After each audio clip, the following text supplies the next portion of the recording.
एक अनोखी दोस्ती। एक नया मोड़। एक छोटे से गांव के किनारे एक चरवाहा रहता था। उसका रोज का काम था सुबह अपनी भेड़ों को चराने ले जाना और शाम तक वापस लाना। उसकी जिंदगी सादा लेकिन खुशहाल थी। उसके पास एक सीटी थी जिसकी आवाज सुनते ही सारी भेड़ें उसके पास इकट्ठा हो जाती थी। चरवाहा अकेला था, इसलिए अक्सर अपनी भेड़ों से ही बातें करता, उनके साथ हंसता, बोलता और अपनी तन्हाई दूर करता। एक दिन दोपहर में जब वह एक पेड़ की छांव में बैठा आराम कर रहा था, उसे दूर से किसी हलचल की आवाज सुनाई दी। उसने ध्यान से देखा, एक भेड़िया उसकी ओर बढ़ रहा था। वह फौरन सतर्क हो गया, अपनी लकड़ी की लाठी पकड़ी और ऊंची आवाज में चिल्लाया, दूर रहो। लेकिन भेड़िया नहीं रुका।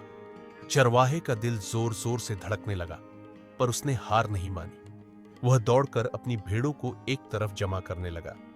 तभी कुछ चौंकाने वाला हुआ।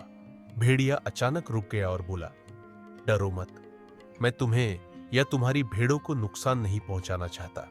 मैं बस बहुत भूखा हूं। चरवाहा हैरान रह गया, तुम्हें कैसे भरोसा करूं? भेड़िए तो चालाक और खतरनाक होते हैं, उसने कहा।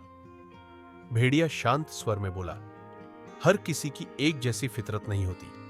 अगर तुम मुझे थोड़ा खाना दे दो तो मैं चला जाऊंगा और तुम्हारी भेड़ों को कभी नुकसान नहीं पहुंचाऊंगा। चरवाहा सोच में पड़ गया, क्या ये कोई चाल है? लेकिन भेड़िए की आंखों में सच्चाई नजर आ रही थी। अगर ये सच बोल रहा है तो शायद ये दोस्त भी बन सकता है, उसने सोचा। उसने अपनी पोटली से थोड़ा बचा हुआ खाना निकाला और भेड़िए के सामने रख दिया। भेड़िए ने शुक्रिया अदा किया और खाना खा लिया। फिर वह कुछ कहकर चला गया, तुमने मुझ पर रहम किया, अब से मैं तुम्हारा रखवाला बनूंगा।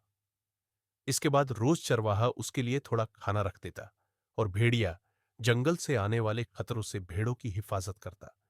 लेकिन फिर एक रात कुछ बदला बदला सा था।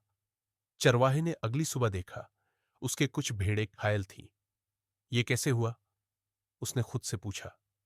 भेड़िया वहीं था, पर उसकी आंखों में वही मासूमियत नहीं थी। गांव वालों ने शक जताया, कहीं ऐसा तो नहीं कि भेड़िया ही भेड़ों पर हमला कर रहा हो और फिर रक्षक बनकर बचने का दिखावा करता है। चरवाहा उलझन में पड़ गया। क्या उसका भरोसा टूटा? उसने अगले दिन एक योजना बनाई। वह क्यों ना छुपकर देखे कि सच क्या है। अगली सुबह वह बीमार होने का बहाना कर घर पर रहा, लेकिन पेड़ों के पीछे से सब देखता रहा और जो उसने देखा वह चौंकाने वाला था। वास्तव में दूसरा भेड़िया झुंड की तरफ बढ़ा, लेकिन वही पुराना भेड़िया, उसका दोस्त, उस पर टूट पड़ा और भेड़ों को बचाया। वह खुद घायल हो गया लेकिन झुंड को बचा लिया। चरवाहे की आंखों में आंसू आ गए। मैंने उस पर शक किया जो सच्चा दोस्त था। अब गांव वाले भी जान गए थे, सच्चा चरित्र शक्ल से नहीं, कर्म से पहचाना जाता है। सीख, कभी कभी जिन पर हम सबसे ज्यादा शक करते हैं वही सबसे बड़े रक्षक होते हैं। भरोसा करना एक रिस्क है, लेकिन सही इंसान पर किया गया भरोसा सबसे बड़ी ताकत बन सकता है।